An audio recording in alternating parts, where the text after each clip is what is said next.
Programımızı бастамас бұрын психологиялық ахуал қалыптастырып алайық. Барлығымыз өлеңден істейміз, хормен оқып шығайық. Ән саламыз.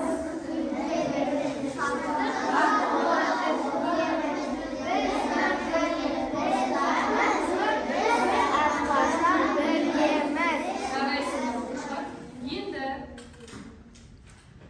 үй тапсырмасын Игенге бердік. 16-шы желтоқсан өлеңін жаттау, я? Кәнеки кім жаттаған оқушыларды көрейік, үй тапсырмасын ойнаған оқушылар. Қазір келе ғой.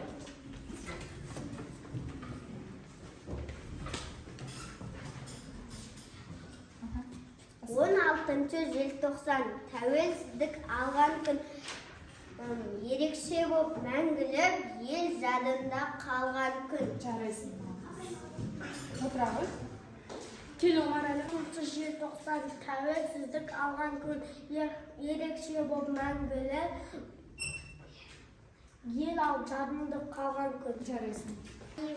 16-шы желтоқсан тәуелсіздік алған күн, ерекше болып мәңгілік ел жадында қалған күн. Үй тапсырмасын жақсылап жаттап келдіңіз, я? Жарайсың. Енді қазір оқушылар сендерге пазл таратып берем. Топпен, я? Топпен пазл жіне бірге барлығымыз.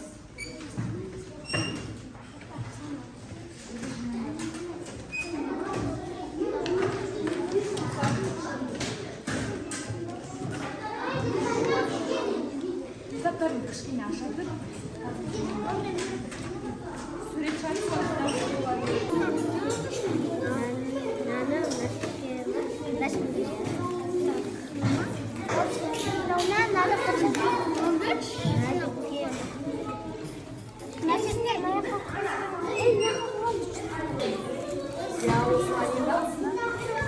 баланы қоямыз.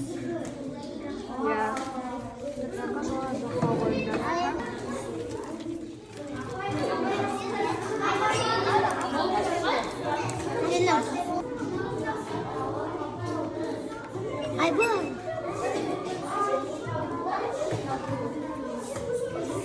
Қандай пазл орасты бәйтерек. Астана, дұрыс айтасыңдар.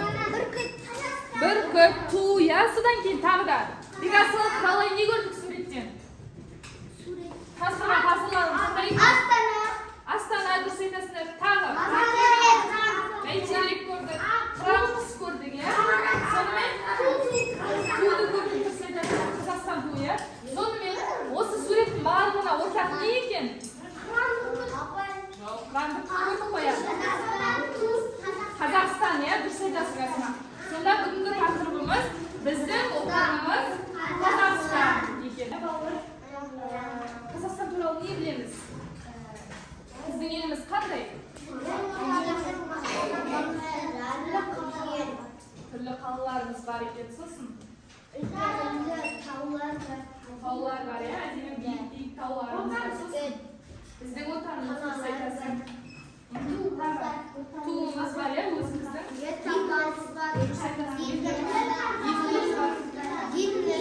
Гимніміз бар, дұрыс айтасың. Дұрыс айтасың, елтаңбамыз бар. Жарайсыңдар. Енді біздің отанымыз Қазақстан мәтіні тағы да еліміз туралы білу үшін осы мәтінді бірге оқиық, я? Кәнекей бастаймыз. Айбеке, бастаймыз. Біздің отанымыз Қазақстан.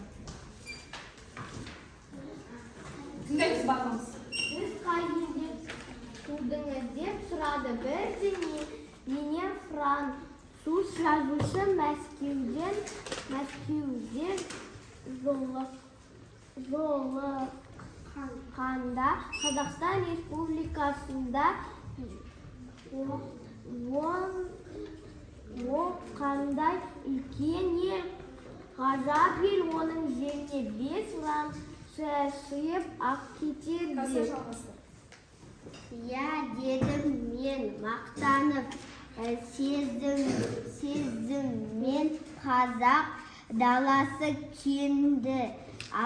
Мен газға аса бай.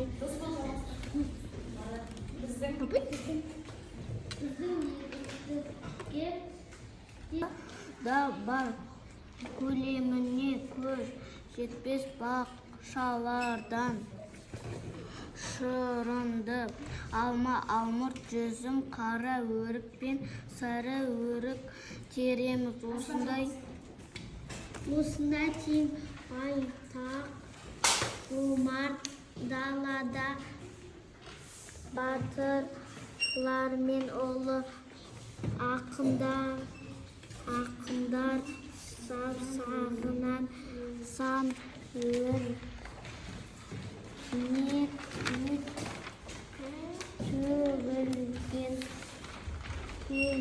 кездерлер шеберлер өмір сүрген. Қазақстан, сіз қай елде тудыңыз? Деп сұрады бірдемеден француз жазушысы Мәскеуде жолыққанда. Қазақстан Республикасында. Қандай үлкен ел, ғажап ел. Оның жеріне 5 Франция сыйлап кетер еді. Дедім мен мақтаныш сезіммен. Қазақ даласы Кенді-Алтай тауларынан Ақжайықтың жасыл жағалауына дейін, Қаратау жоталарынан Қызылжар ормандарына дейін созылады. Біздің жердің қойнауы алтын мен күміске, темір мен көмірге, мұнай мен газға аса бай дейді. Сонымен кім сұрапты?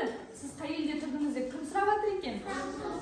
Француз жазушысы, қай жерде жолыққанда дейді? Қайда сұраған? Мәскеуде сұраған екен. Содан не деп жауап беріпті?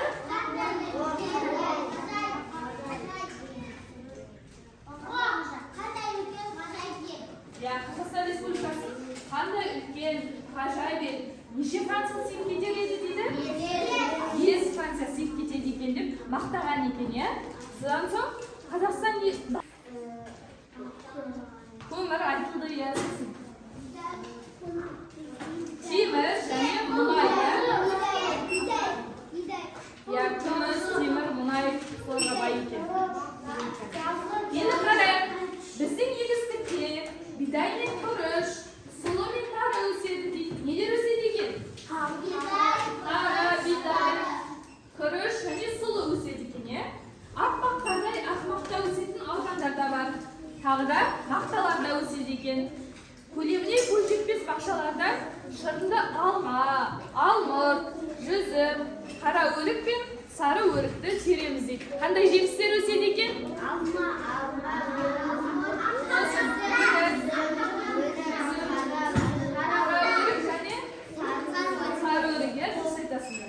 Осындай кең байтақ жұмар далада батырлар мен ұлы ақындар саусағынан сарылдеп төгілген зергерлер, шеберлер өмір сүрген.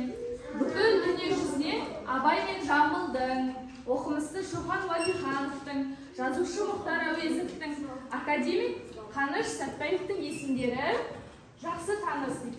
Қандай ғалымдар бар екен? Қандай ақын жазушылар бар екен? Шоқан Уәлиханов сосын.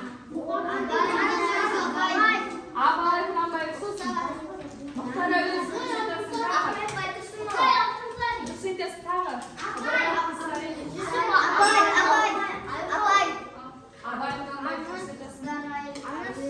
Дейміз, барлығымыз. Қаныш Сәтпаев. Біздің республикамызда 120-дан астам халықтың ұл-қыздары тату-тәтті, ынтымақпен, жемісті еңбек етеді. Біз қандас болмасақ та жандасымыз. Қанша ұлт өкілдері бар екен біздің Қазақстанда? 120-дан астам ұлт өкілдері бар екен, яғни қазақтар да, орыстар да, өзбек ұлты барлығы біздің бір Қазақстанда ағылшындар да бар, Қазақстан Республикасы біздің сүйікті де сүйкімді ортақ отанымыз. Мәтінді түсіндік па? Сонымен біздің Қазақстан Республикасы қандай екен? Үлкен. Әдемі тағы да. Бақытты ел дұрыс айтасың. Тату-тәтті. Енді осы мәтін бойынша сендерге топпен тапсырмалар берейін. Бірінші топқа біз қасың жазушысы. Қазақ даласын аумағы қай жерден созып жатыр? Жаңа мәтінде бар. Мәтіннен жазасыздар, шетіне жазасыздар. Негізінде нелер өседі? Жаңа мәтінде бар. Бірге жазыңдар топпен жарай ма? қандай ұлттар бар суреттер бар жиектеріне жақсы түсінесің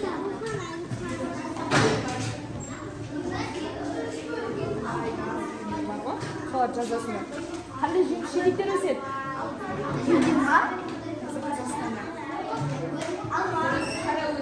танымай тұрып тез оқыңдар енді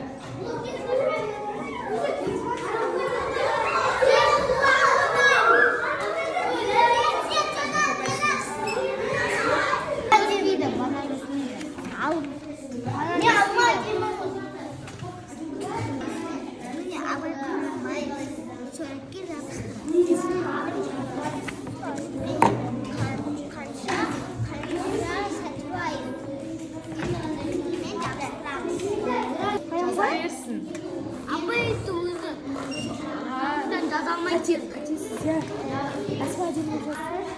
бір нәрсені қайталап Олар ауыстырып или екі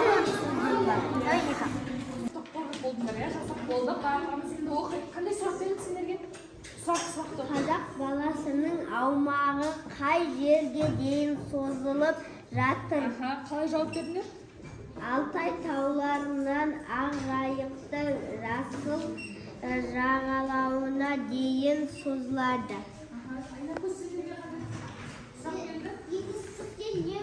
не өседі екен егістер не өседі мақта сосын Сарыөрік, сосын күріш, бидай, күріш бидай алма, жүзім, алма, өрік, жарайды болады бар. қандай ұлттық тұлғалар бар екен оқиық Абай Құнанбаев, абай құнанбаев Қаныша Сәтбаев, қаныш сәтбаев сосын Мұхтар Байтұрсынов, Жамбыл Жабаев, Шоқан Уәлиханов.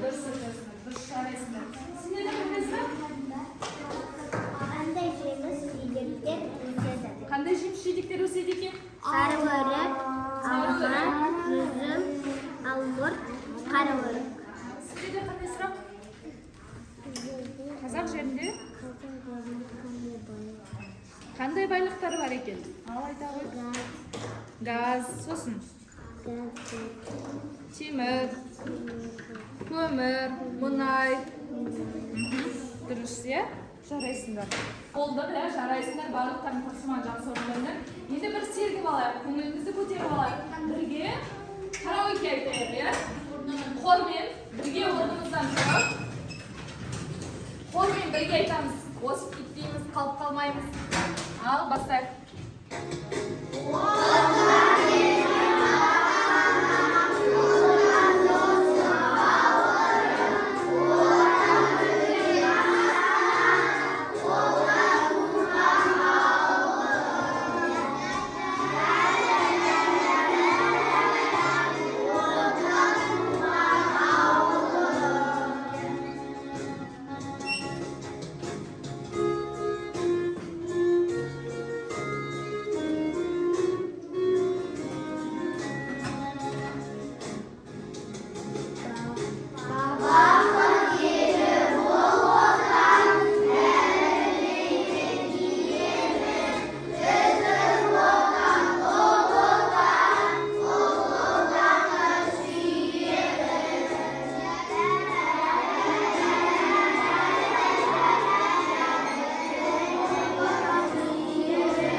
жаздық қой иә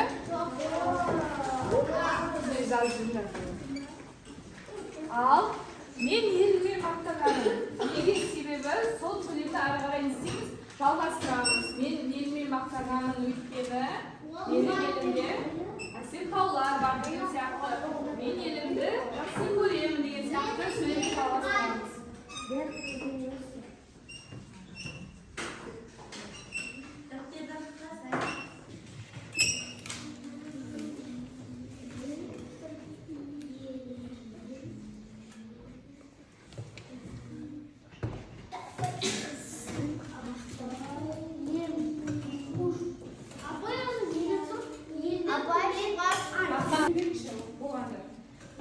Aynen göz. Aynen göz. Onlar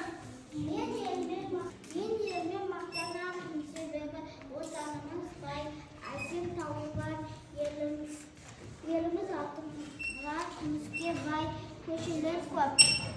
Қарайсың, иә? Керемет жазып. Тағы да Елді мақтанамыз себебі. еліміз қандай? Неше мақтанасың? Еліміз Үлкен. Қазақстан. Сен елің Қазақстан, қазақ болғаны үшін мақтанасың, иә?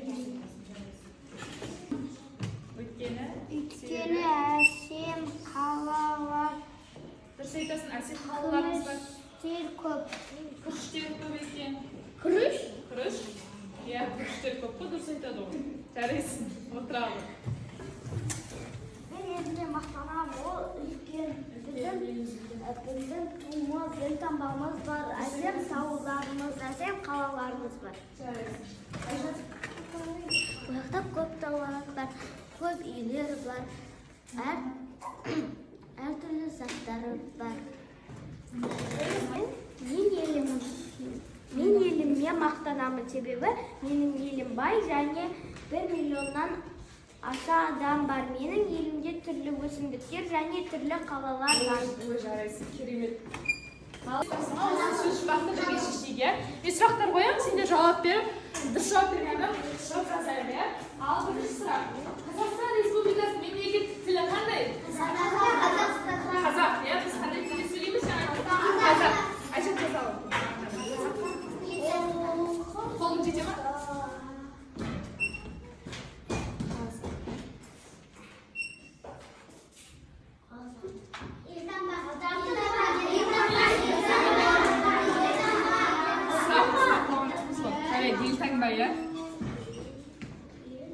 Ал біз Қазақстан қандай елміз? Қазақ. Жоқ. 16-шы желтоқсан қандай күн ал?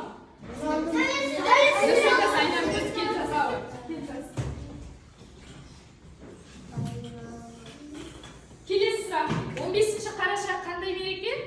Қандай күн? Наурыз. Жоқ. Қайсы?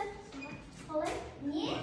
15-ші қараша қандай күн екен? Келесі сұрақ. Валюта. Дұрыс айтасың, иә? Айбеке шыға ғой. Валюта.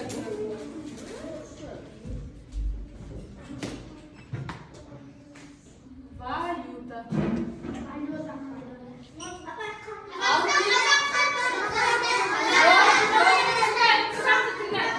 Келесі сұрақ. Тілдер мерекесі қай айда тойланады? Айда қыдан келеді, не?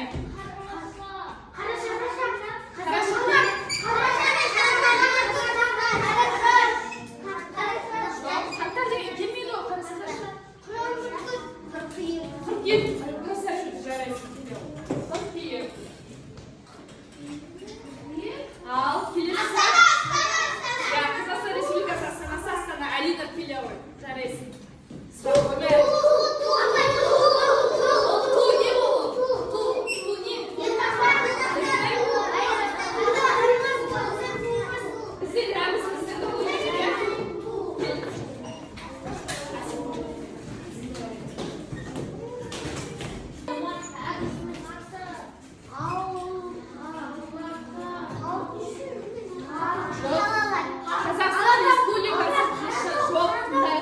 Қазақстан Республикасы қандай ел? Тәуелсіз елдер. Сосын қандай ел? Қазақстан Республикасы қандай ел? Жоқ. Қазақстан Республикасы тәуелсіз ел. Сосын қандай ел тағы? Сызған келеді.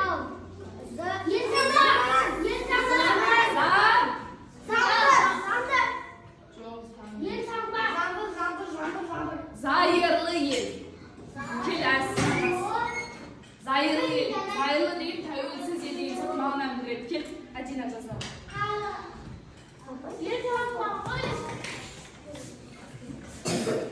Ал келесі сұрақ. Сегізге. Зайырлы. Келесі соңғы сұрақ. Қазақстан Республикасының, біздің отанымыздың заңда қалай аталады? Жоқ, заңда жазылған кітап қалай аталады? Бүкіл заңда жазылған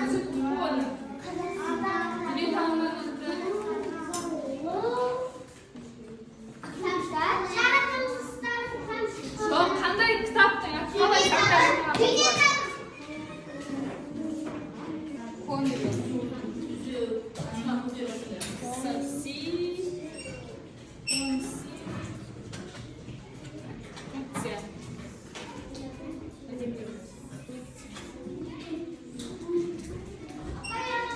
Таратып берейін. Өз-өзімізді бағалаймыз, иә? Бүгін сабаққа қалай қатыстық? Қалай қатыстық сабақ? Тапсырмаларды орындадық па барлығымыз бірге? Егер орындасақ, 10 балл, 9 балл деп өзімізді іздейміз, белгілеп бағалаймыз.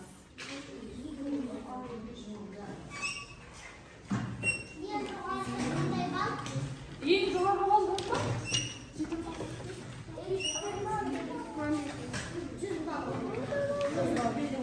Таратып ал бір-біріне. Кімге жетпей қалды?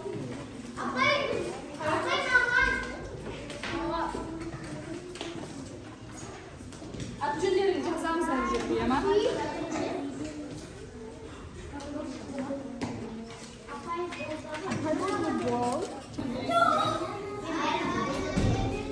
Бүгін 10 балл алдым деп ойласақ, мен мысалы бүгін тапсырмаларды орындадым, топтық жұмысқа қатыстым, барлық тапсырма сөзін бақылауды шештім, мен барлық сабаққа атсалыстым, үй тапсырмасын орындадым десек, ол кезде 10 балл аламыз, иә? Ал егер 10 балға я птичка қойсақ болады, немесе бояп қойсақ болады үшін, жарай ма? Аты-жөндерін жазайық. Ал келесі, мысалы үй тапсырмасын орындамай келсек, қанша балл қоямыз? 8, 7 балл қоямыз. Ешқандай жұмысқа қатыспасақ, 5 балл қоямыз. 4 балл, 4 деген 2, иә? Бірақ барлығымыз бірге атсалысты. Мен апаймен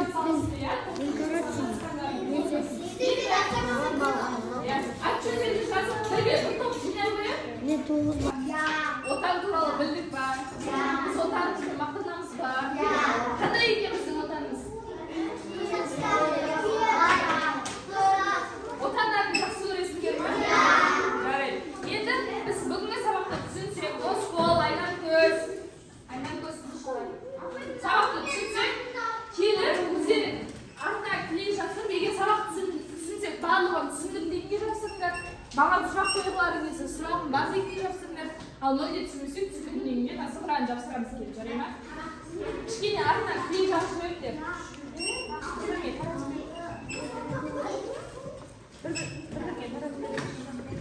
Барып жапсыра бер. Тақтаға барып жапсыра бер. Ол ма жетті ма?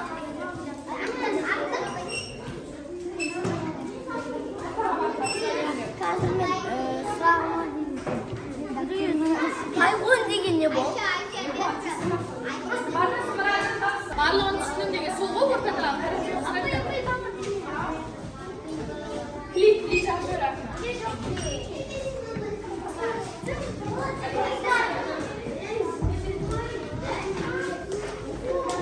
Кімге жетпей қалдыңыз олар?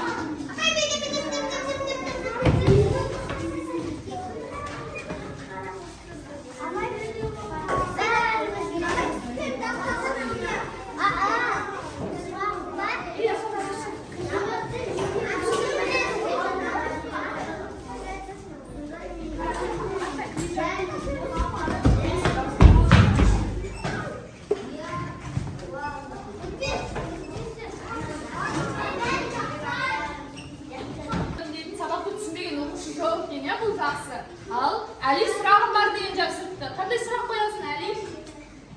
Әли, қандай сұрақ қоясың? Қандай сұрақ қоясың? Тағы кім жапсып, екіншісін? Сұрағым бар дегенде кім жапсып, көрмей қалды жа. Жарайды онда. Ал, үйге тапсырма. Бүгінгі сабақ жақсы өтсе.